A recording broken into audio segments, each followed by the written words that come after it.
Акыркы 3-4 күндөн бери мен ошол элди аралап жүрөм да, жөнөкөй элдердин арасында жүрөм. Мына Чоң Алайда болдум, Ошто, Өзгөндө болдум, Жалал Абадта болдум, жана Балыкчыда болуп келдим, жана башка жерлерде. Ушинтип бир 4-5 күндөн бери элди тыкыр айланып, элдин арасындагы элдин оюн, тилегин билип карап келе жатам да. Ошол жерде бир 2 чоң суроо пайда болуп калды. Ошол суроолорду мен элге айтып жеткизип коеюн. Биринчи бул бүгүнкү күндөгү мамлекетибиздеги эң көйгөйлүү маселелердин бири бул азык-түлүккө жана эт азыктарына болгон баалардын өсүшү боюнча. Бул боюнча мамлекетибизде, өкмөтүбүздө тиешелүү чаралар көрүлгөн. Ошонун негизинде өкмөттөн токтом кабыл алынган. Ошол токтомдо так көрсөтүлүп турат. Эт азыктарынын жана тамак аш азыктарынын бааларынын көтөрүлбөшү боюнча. Жана ошолорду контролдоп, бааларды бир таризде кармоо боюнча. Бирок ал нерселер эч жерде сакталбай атыптыр. Мен аны көрүп элден да угуп келдим. Базарларга да чыгып көрдүм. Мына кээ бир жерлерде эттин баалары 800-900 сомго чейин чыгып кетиптир. Кээ бир жерде 700-750 сомго чейин бар экен. Ал эми өкмөттүн токтомунда ошо 680 сомдон 700 сомдон ашырбасын деген. Эмне үчүн мындай болуп атат деп туруп андай изилдеп көрсөм, этти өзү мындай баягы дүңүнөн тапшыргандар, оптом тапшыргандар 450-500 сомдон алып келип тапшырат экен. Ал эми ошо саткан жанагы чайкоочулар аларды көбөйтүп, даже керек болсо 2 эсеге көбөйтүп жиберип атат экен да. Ошондуктан биз ушул нерселерди, бааларды контролдошубуз керек. 450 сомдон алып келип сатса, 500 сомдон алып келип сатса, 550 сомдон сатса болот. 1 килограмм этке 50 сом кошсо болот. Ашып кетсе 100 сом кош 1 килограмм этке, ошондо 600 сомдон сатса болот. Ал эми бизде болсо 700, 800, 900 сомдон болуп кетип атыптыр. Муну ким контролдош керек эле? Мамлекет тарабынан. Муну мамлекет тарабынан контролдоого алган госантимонопольный комиссия бар. Ошолор агентство бар, ошолор караш керек эле. Жергиликтүү бийлик органдары караш керек эле. Акимдер, мэрлер, губернаторлор, эскиче айтканда губернаторлор, мына ошолорду тыкыр көзөмөлдөп, жана ошону өкмөттүн токтомун ишке ашырыш керек эле. Бирок бүгүнкү күндө жергиликтүү бийлик органдары такыр карабай койгон. Алар өздөрүнүн жумуштарын аткарбастан бул нерсеге кайдыгерлик кылышкан. Ушул боюнча жергиликтүү бийлик органдарынын башчыларына мен кайрылып кетер элем, жана айтып кетер элем. Мындан ары базардагы баалардын кайсылар региондо болсо өсүшүнө, ошол өкмөт койгон талаптарды, токтомдордун аткарылбашына жергиликтүү бийлик органдары жетекчилер жооп бересиңер. Жооп бересиңер. Шылтоо болбойт. Эгерде кайсыл жерде эттин баасы 700 сомдон, 680 сомдон жогору болуп кеткен болсо, ошол жердеги аким, мэр, губернатор түздөн-түз жооп бересиңер. Жана ошого силер кабинетте эле отура бербестен, жанагы ошол өзүңөрдүн жумушуңарды кылып жүрө бербестен элди аралаш керек. Базарга чыгыш керек, базар баасын көрүш керек. Ошол күндө ошол жерге өзүңөрдүн адамдарды коюш керек. Жана ошолордон маалыматтарды алып туруш керек. А силер болсо аны жасабай атасыңар. Ошондуктан бул боюнча мен силерге каттуу эскертүү берип коеюн. Бул бир. Экинчи бир чоң маселе бул бүгүнкү күндөгү дагы деле ошо өкмөттүн токтому кабыл алынган, жанагы закон тишина деп коет. Жанагы саат 10дон кийин, кечки саат 10дон кийин тойлордун баары токтош керек экен. Туурабы? Тойлордун, баягы оюн зооктордун, жанагы түнкү клубтардын баардыгы иш жумушун токтотуш керек. Элге эртең мененки таңкы саат 7ге чейин тынчтыкты бериш керек деген бизде токтом кабыл алганбыз. Бирок ал дагы аткарылбай атыптыр. Аны мен кантип билдим? Аны мен мына жакында эле ошол мамлекетибиздин түндүк тарабында, Бишкекте бир коллегабыздын тою болду, ошол жерге бардым. Алардын тою түнкү саат 12ге чейин уланды. Эч ким аларга тийген жок. Андан кийин кече эле мына Жалал Абадта ошол бир туугандарыбыздын тоюна бардым. Алардын тою дагы түнкү саат 11ге чейин уланды. Эч ким чыккан жок. Так. Демек, жерлерде ошол жанагы айтылган өкмөттүн токтомунда кабыл алынган тынчтыкты сактоо, саат 10-дон кийин тынчтык сактоо бул такыр аткарылбай атат да, аткарылбай атат. Аны аткартыш ким караш керек эле? Кимдер муну аткартыш керек эле? Муну кайра эле ошол шаардын мэрлери, райондун акимдери, облустун губернаторлору, жергиликтүү бийлик органдарынын өкүлдөрү ошону карап, ошону аткартыш керек эле. Токтомдо так жазылган алардын милдеттери. Бирок алар ага көңүл бурбай атышат. Ошондуктан мен азыр дагы ошол мэрлерге, акимдерге, губернаторлорго дагы бир мына силерге жазуу жүзүндө токтомду кабыл алса аткарбайт экенсиңер, мен өзүмдүн сөзүм менен силерге тапшырма берип кетейин. Урматтуу жергиликтүү бийлик органдары жетекчилери. Бир дагы жерде саат 10-дон кийин бардык тойлор токтош керек. Оюн зооктор токтош керек. Түнкү клубдар токтош керек.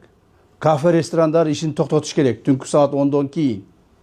Эгерде кимдир бирөө кайсыл бир ошол ресторандардын оюн зоог өткүзгөн же болбосо жанагы тойлорду өткүзгөндөрдү ушул тартипке баш ийбей турган болсо, анда светтерди өчүрүп койгула.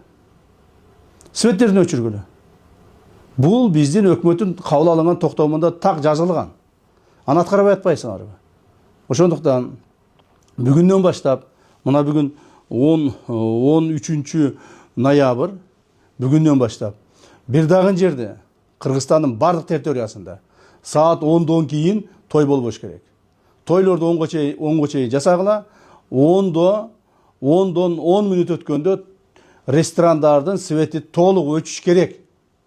Толук өчүш керек. Анан кийин кээ бирлер айтат, мен ресторанда жыйнашым керек эле. Мен ресторандын идиш аягын жуушум керек эле. Ошондуктан мен дагы 1 саат, дагы 2 саат деп жанагы калпты сүйлөшүп туруп тойлорду узарткандар бар. Андай болбойт.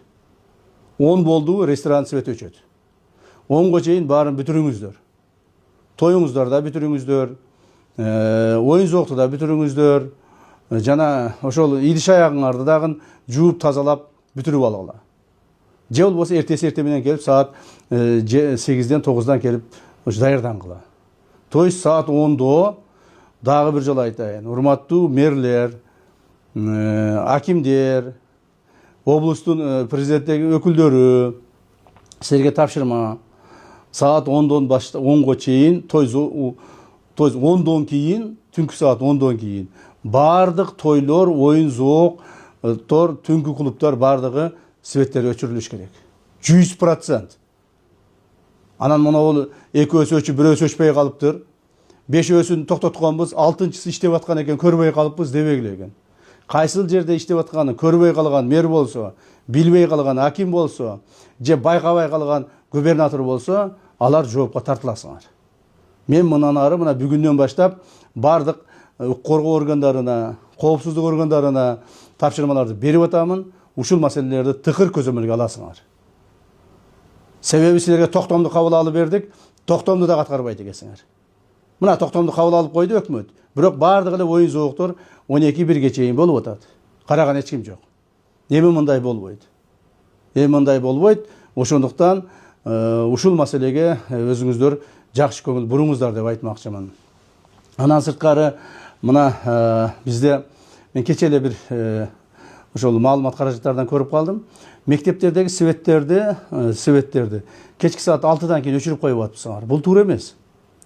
Башка жерде өчүрсөңөр дагы мектептин светтерин кечки саат 7-ге чейин өчүрбөгүлө. Себеби балдар мектептен чыгат, мектептен тарап, үйлөрүнө кетип, ата-энелери ошол балдарын алып кеткенге мүмкүнчүлүк түзүп бериш керек. Себеби саат 6-да светти өчүрүп коюп атасыңар, көчөгө чыгып атышат, же машинасын таппайт, же ата-энесин таппайт. Ушинтип балдарыбыз кыйналып атат. Ошондуктан бул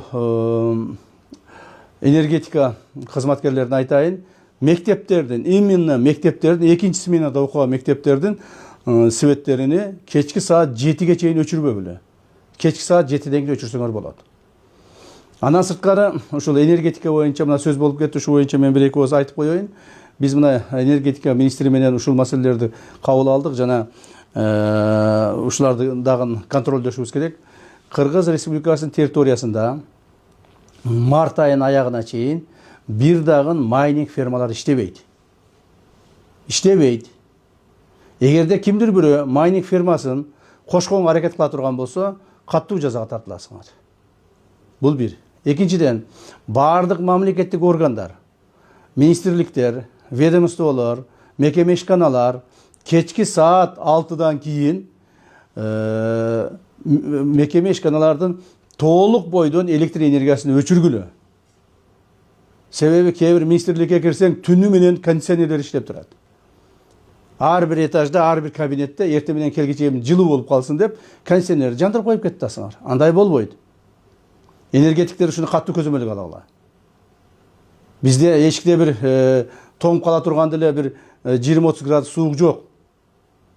Эч нерсе болбойт. Эртең менен жумушка келгениңерден кийин жарым саатта кабинетиңер ысыса. Эч нерсе болбойт. Түнү менен ушу өчүрүп кое турган болот. Кечки саат 6-дан баштап мекеме ишкана, мамлекеттик мекеме ишкана, ведомстволор, органдардын бардыгы светтериңерди өчүрүшүңөр керек. Туура кээ бир мекеме ишканалардын территориясы чоңураак. Аны ал жерде кантип карайбыз дейсиңер. Ну, бир жанагы кароолчу коюп болсоңар, 2 кароолчу койгула. 2 кароолчунун ордуна 4 кароолчу койгула. Бирок светтерди өчүргүлөгөн. Мына ушул маселелерди каттуураак байкагыла. Конечно, эми жанагы свет өчпөй турган дагы кээ бир мекеме ишканалар бар. Ал коопсуздук органдары бар, кээ бир укук коргоо органдары бар. Ал жактарды, конечно, алардыга мындай избирательный подход кыласыңар. Андан сырткары биздин мамлекетибизде кече министр энергетика дагы айтты. Мамлекетибизде жанагыдай верный отключение деген болбойт. Эч жерде атайылап свет өчпөйт. Атайылап свет эч ким өчүрбөйт. Себеби свет Кудайга шүгүр жетишет. Бирок ошондой болсо дагы, ошону экономдойлу, үнөмдөйлү, ошону мындай бир баягыдай кылып чачып төгүп жок кылбайлы деген максатта баарыбыз кайрылып атабыз. Урматтуу президентибиз айтып атат, мына министрлер айтып атат, мына мен дагы кайрылып айтып атамын, баарыбыз айтып атабыз. Үнөмдөп пайдаланайлы депчи. Кудай буйрса, быйыл туура суубуз аз, энергетика өндүрүү азайды. Бирок ошондой болсо дагы элди биз камсыз кылып, Кудай буйрса жакшынакай болуп чыгып кетебиз. Мындан эч кыжаат болбош керек. Анан жанагы не деп коет, элдин арасына бүлүк салган бузукуларга табылбай калды. Аларга табылбай калды. Бир жерде бир свет өчсө деле, ой мына свет өчүрүп койду, светсиз отурабыз. Ой тиякта свет өчүрүп койду, светсиз отурабыз деп бир саат, 2 саат бая ремонтко же башкага өчүп калган светтерди дагы тартып видеолорго, интернетке чыгарып атасыңар. Андай эмес. Дагы бир жолу айтып коеюн. Атайылап жанагы атайы верный отключение деп коет. Жанагы убакты менен 2 саат, 3 саат, 4 саат өчө турган свет өчпөйт бир да жерде. Энергетиктерге дагы ушуну мен мындай эскертип айтып коеюн. Эч жерде свет өчүрбөгүлөгүн. Кабыл алынган режимдин негизинде гана иштегиле. Андан сырткары дагы бир маселе ушул оюма түшүп кетти. Көптөн бери айтайын деп жүрдүм эле, азыр ошо мүмкүнчүлүк болуп калды, ушундагы айтып коеюн. Бул мына кыргыздардын арасында, кыргыз мамлекеттин ичинде, айрыкча ушу кыргыздардын арасында уруучулукка бөлүнүү жаман көбөйүп кетти да. Уруучулукка бөлүнүүнү токтотушубуз керек кыргыздар. Ар кимибиз өзүбүздүн уруубузду ушул менин уруум кыйын болгон деп, менин уруум көп болгон деп, менин уруумдан ушундай адамдар чыккан деп, өзүңөрдүн баягы эн тамгаңарды белгилеп, өзүңөрдүн тууңарды, байрактарыңарды белгилеп, республика боюнча курултайларды өткүзүп, ушундай кылганыңарды токтотушуңар керек. Бул туура эмес. Муну биз жетекчилик тарабынан айтып коелу. Бул туура эмес. Уруучулукка бөлүнүп, жашоо же болбосо уруучулукка бөлүнүп саясат жүргүзүү же уруучулукка бөлүнүп мамлекеттик деңгээлге алып чыгуу бул өтө калпыстык жана туура эмес. Туура биздин жет атабызды билишибиз керек, уруубузду билишибиз керек, ким тууган экенин билишибиз керек. Бирок ошол эле мезгилде ошол тууганчылыкты мамлекеттик деңгээлге көтөрүп чыкканды биз токтотушубуз керек. Мындан ары ушу мамлекеттик деңгээлде жанагыдай курултайларды, уруулардын курултайларды өткөзүүнү токтоткула. Аны өткүзбөгүлө, жүргүзбөгүлө аны. Туура эмес нерсе бул. Тууган бол, уруу бол, урук бол, аны өзүң бил, бала чакаңа үйрөт, жана ошолор менен мамилени түз. Бирок жанагы мамлекеттик деңгээлге алып чыгып, курултайларды өткөзүп, тимеле өзүнчө бир мамлекетке окшоп кетип атканыңарды токтоткулагын. Андайга биз жол бербейбиз. Андайда биз туура эмес деп эсептейбиз. Ошондуктан урматтуу кыргыз элим, ушул маселелерди бир туура кабыл алсак, булардын баардыгы, ушу мен жогоруда айткан маселелердин баардыгы элибиздин тынчтыгы, коомубуздун стабилдүүлүгү, жакшы жашоонун бир маселеси болуп айтылып атат да. Бул жөндөн жөнүнө кимдир бирөөгө керек болуп, кимдир бирөөдөн коркуп кетип, же үркүп кетип, же кимдир бирөөгө бир жагынайын деп айтылып аткан нерсе эмес. Мунун баардыгы ушу турмушубуздагы бүгүнкү күндөгү турмуштук маселелер. Мен ойлоймун, биздин элибиз, журтубуз акылдуу, даанышман эл, элибиз, журтубуз көрөгөч эл. Мунун баардыгын байкап турат. Башыбызга оор кыйынчылыктуу күн түшкөндө дагы чогуу жүрүп, чогуу жеңгенбиз. Мындан ары дагы Кудай буйрса, жыргалчылыкта дагы чогуу жакшы жашаганга Алла Таалам буйруп насип этсин. Рахмат.